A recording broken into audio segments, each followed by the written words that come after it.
Good morning সবাইকে। তো সবাই কেমন আছো? আজ হচ্ছে রবিবার আর সময় হচ্ছে সকাল 8:30। তো নতুন একটা ব্লগে নতুন একটা সকালে তোমাদের সবাইকে স্বাগত জানাই।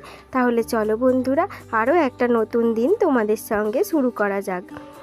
আর এই তো দেখো, আজ হচ্ছে না দশহারা, আর দশহারায় বাপি মা দুজনেই চলে এসছে।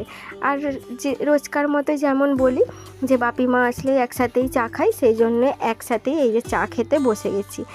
আর এই তো সকাল থেকে সমস্ত যেগুলো কাজ ছিল সব কিছু হয়ে গেছে জানো তো। আর হয়ে যাওয়ার পরে বাপি মা আর আমার দুই বাবু আমরা একসঙ্গে বসে গল্প করছিলাম আর চা খাচ্ছিলাম। আর অনেকটা সময় হয়ে গিয়েছে, এখন প্রায় 9:45 মতো বাজে। আর আমি এখানে এই যে আজকে যেহেতু সকালের দিকে ভাত হবে না, আর তাই জন্য এই যে ময়দা মেখে নিচ্ছি। সকালের জলখাবারে হবে লুচি আর ঘুগনি। এই যে দেখো, এখন ময়দাটা মেখে নিচ্ছি, আর ঘুগনির কড়াইটাও না ওদিকে সেদ্ধ বসিয়ে দিয়েছি। আর এই যে এখানে ময়দা মাখা হয়ে গেছে, ময়দা মাখিয়ে এই যে গরম জল দিয়ে ময়দাটা মেখেছি। আর মাখার পরে না এই যে একটু তেল মাখিয়ে নিচ্ছি। আর গরম জল দিয়ে ময়দাটা মাখলে এত সুন্দর নরম হয় না, তোমাদের কি বলবো। যারা মাখো তো তারা জানো, আর যারা মাখোনি এখনও পর্যন্ত দেখতে পারো ট্রাই করে। এই যে চাপা দিয়ে রেখে আর ওদিকে ঘুগনিটা বসিয়ে দেব। আর এখানে শুধু আদা জিরে আর বাটা দিয়েছি, আর ওই যে টমেটো আর সমস্ত কিছু মশলা যেগুলো সেগুলো দিয়ে দিয়েছি, দিয়ে মশলাটা কষিয়ে নিয়েছি। আর এখানে আজকে কুচিয়ে আলু দিইনি, এখানে এই যে আলুটা না একবারে সেদ্ধ করে নিয়েছিলাম, সেদ্ধ করে আর এই যে মানে একটু ম্যাশ করে করে দিয়ে দেবো। এটা তো মানে হাত দিয়েও ম্যাশ করা যায়, আর আমি খুন্তি দিয়েই ঘেঁটে ঘেঁটে দিয়েছি। আর অনেকটা নরম হয়ে গিয়েছিল আলুটা। আর ওই তো ঘুগনিটা বসিয়েই দিয়েছি, আর এই যে চাপা দিয়ে দিয়েছি। ঘুগনিটা ওদিকে ফুটতে দিয়ে এদিকে আমি আবার ময়দার জন্য গুচ্ছিটা কেটে নেব। আর এইখানে সমস্ত গুচ্ছিগুলো কেটে নিয়েছি। এরপরে এবার গরম গরম লুচি টুচি ভেজে নেব। আর আজকে আমি লুচি ভাজিনি জানো তো, আজকে আমার মা লুচিটা ভেজে দিয়েছে। এই যে আমি মাকে বেলে দিচ্ছি, আর মা ওদিকে লুচি ভাজছে, তোমাদেরকে দেখাচ্ছি দাঁড়াও। এখানে একটা একটা করে ময়দার ডোটা বেলে নিচ্ছি, বেলে নিয়ে এই যে এখানে দেখো মা লুচিটা ভেজে দিচ্ছে। আর এই দেখো, আর মা এলে না আমার অনেক কাজ কম হয়ে যায়। মা অনেক কাজ করে দেয় আমার, বাসন ধোয়া থেকে তারপরে অনেক কিছু বাটাবাটি যেগুলো থাকে অনেকই করে মা।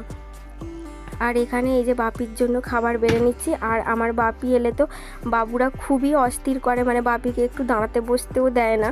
এই যে বাইরে নিয়ে যাবার জন্য তাড়াহুড়ো করে জানো তো, বাপিকে বসতেই দিচ্ছে না, খালি বলছে বাইরে নিয়ে চলে। এই যে বাইকে করে ঘুরতে নিয়ে যায় না। আর এইখানে দেখো বাপিকে খেতে দিয়ে দিয়েছি। আর এই যে ছেলেরা একেবারে মানে 2-3 বার ঘুরিয়ে নিয়ে চলে এসেছে বাপি। তারপরে দেখো এখানে বিছনার অবস্থা খালি করেছে বাপি না, ওই যে বললাম 2-3বার ঘুরিয়ে নিয়ে চলে এসছে, আবার বাপিকে নিয়ে যেতে বলছে। আর তারপরে এদিকে চলে এসছে, এই দেখো এরা এখানে চান করছে, আর আমার মা আজকে চান করিয়ে দিচ্ছে। অন্যদিন ঠাম্মার কাছে চান করে, আজকে ঠাম্মার কাছে আর চান করবে না, আজকে দিদাকেই ছাড়ছে না, দিদার কাছেই চান করবে। আর প্রত্যেকবার এলে এরমটাই করে। আগে কিন্তু আমার মা ওদেরকে সাবান শ্যাম্পু মাখিয়ে দিয়েছে, তারপরে লাস্টে বলছিল একটু জল রেখে দেবে, তারপরে আমরা স্নান করব। এই যে সেরকমই মা একটু জল রেখে দিয়েছে, আর এই যে স্নান করছে। আর আমার এদিকে সমস্ত কাজ বাজ হয়ে গিয়েছিল, আর আমি ওদের বসে বসে একটুখানি ভিডিও তুলে নিচ্ছি জানো তো। আর এই যে ওদের চান করাও হয়ে গেছে, আর ওদের চান করার পর আমিও আমার কাজগুলো করে নিচ্ছিলাম। এই তো দেখো জল নিয়ে চলেই এসেছি, জলটা তুলে তারপরে আবার স্নান টানও করবো। আর কি বলো তো, স্নান করার আগেই না জলগুলো তুলে নেওয়ার চেষ্টা করি, না হলে এত গরম হয়, এত কষ্ট হয়, মানে কি বলবো তোমাদেরকে। আর ওইদিকে ওই যে জলগুলো তুলে নিয়েছি। আর এই যে খাবার জলটাও মা নিয়ে এসে দিয়েছে, সেটাও ড্রামের মধ্যে ঢেলে নেব। আর ড্রামটাও আজকে নিচের ড্রামটা না যে পরিষ্কার করা হয়েছে। আর ওদিক থেকে স্নান টান করে এসে এই যে ঠাকুরকে দিয়ে দিয়েছি। আজকে না ওই যে আমরাও এই দুপুরবেলায় ফলার খাবো, আর ঠাকুরের জন্য এই যে ফলার করে নিয়েছি। আর যা যা আজকে আনা হয়েছে সমস্ত কিছুই আজকে গোপালকে দেওয়ার চেষ্টা করেছি। আর ওদিক থেকে এই যে পুজোটাও দিয়ে নিচ্ছি। আর এই তো এদিক থেকে পুজোটা দেওয়া হয়েই গেল। আর এই যে গোপালের কাছে যেমন রোজকার মতো প্রদীপটা রাখি সেটাই রেখে দেব, আর ওদিকে ধূপ দিয়ে দিচ্ছি। আর এই যে পুজো আমার কমপ্লিট হয়ে গেল, এই যে শঙ্খটা বাজিয়ে নিলেই একদম হয়ে যাবে। সত্যি সারাদিনে যাই করি না কেন পুজোটা দিতে পারলে মনে শান্তি হয়। আর আমি তোমাদেরকে অনেক ব্লগেই বলেছি দিনের বেলা আমি পুজো দিতে পারি না, কারণ আজকে যেহেতু অনেকটাই কাজ কম ছিল, আজকে আমি দিনের বেলা পুজোটা দিয়ে দিয়েছি। আর সন্ধ্যের পুজোটাও তো আমিই দিই। আর এই তো পুজো কমপ্লিট করার পর তারপরে আমরা এই যে খেতে বসে পড়েছি। ওই যে ঠাকুরের যেগুলো ভোগ ছিল সেগুলোও নিয়ে নিয়েছি, আর বাকি আরও কিছু মেখে নিয়েছি।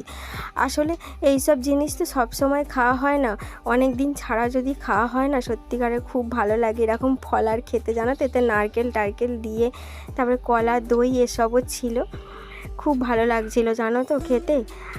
আর এখন কিন্তু বিকালবেলা 5:30 পৌনে 6টা মতো বাজে জানো তো। আর বাপি মাও ওদিকে চলে গেছে। আর আমি না এখন এই যে সন্ধ্যের রান্না হবে সেই সব আনাজ কেটে নিচ্ছি। আর ওই যে বাপি যেমন রোজকার মতো বাবুদেরকে ঘুরতে নিয়ে যায়, ঘুরতে নিয়ে গিয়েছিলো সমস্ত বাপি, তারপরে দিয়ে গেছে, বাপি মা দুজনেই চলে গেল। তারপরে আমি বিছনা টিছনা গুছিয়ে এই যে রান্না করতে চলে এসেছি। আর এই যে আমাদের সন্ধেবেলা কিন্তু মাংস ভাত এখানে হয়, আর ওই যে 10 শাক ভাজা আজকে খেতে হয় জানো তো। কিন্তু খেতে হয়, কিন্তু সবাই খুব একটা খায় না, আর এই জ্যৈষ্ঠ মাসের মধ্যেই এখানে খেলে হবে। কিন্তু মানে আমরা রাত্রিবেলা খুব একটা শাকটা পছন্দ করি না, সেই জন্য আজকে আমাদের হয়নি। আজকে শুধু মাংস আর ভাত হবে জানো তো। সারা দিন মানে এরকম গরমের মধ্যে না শুকনো টুকনো খেয়ে তো কি বলবো তোমাদেরকে, রাত্রিবেলা মাংস ভাতটা যেন অমৃত লাগছিল। আসলে আমাদের বাঙালিদের না মানে যাই খাও না কেন ভাত মুড়ির মতো মানে জিনিসটা হয় না, তাই না বলো। আর ওই যে দেখলে চিকেনটা না ম্যারিনেট করে রেখেছিলাম, সকালবেলা বাপি চিকেনটা এনে দিয়েছিল।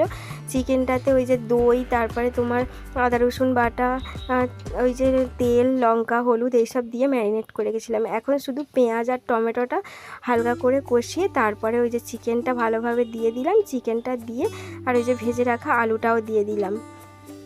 তারপরে এরই মধ্যে আমার 2 ভাগ্নি চলে এসেছিলো, আর ওরা এখন এই যে ওর বোনকে এদের দই খাওয়াচ্ছে। আর আমার বাবুরা এদিকে কেন বসে আছে বলো তো, ওদেরকেই বকা দিয়েছি যে এই যে দইটা দিয়েছি বলে ওরাও খাবে বলে বায়না করছে জানো তো। আর সকাল থেকে না অনেক কিছু ঠান্ডা খেয়েছে জানো তো, আর বেশি ঠান্ডা খাওয়া এই ঠান্ডা গরমে না খুব শরীর খারাপ করে যাওয়ার ভয়। আর শরীর খারাপ করলে না একা নিয়ে পুরো নাজেহাল হয়ে যায় জানো তো। আর ওদিক থেকে কিন্তু আমার মাংসটাও পুরো হয়ে গেছে, পুরো দেখছিলে তেল ছেড়ে গিয়েছিল। চিকেনটা যেহেতু মানে অনেকক্ষণ ম্যারিনেট করা ছিল আর খুব ভালো সিদ্ধও হয়ে গিয়েছে। আর এই যে দেখো এখানে মানে একটু বেশি করেই ঝোল দিয়েছিলাম, আর গরম গরম ঝোল আর ভাত খেতে কি বলবো এত সুন্দর লাগছিল। আর এখানে রেডি হয়ে গেছে, তারপর রাত্রিরে যে খেতে বসে পড়েছি। তো বন্ধুরা ভিডিওটা এই পর্যন্তই রাখছি, তোমাদের কেমন লাগলো অবশ্যই জানিও। যারা নতুন বন্ধু দেখছো সাবস্ক্রাইব করে পাশে থাকার অনুরোধ রইল। টাটা।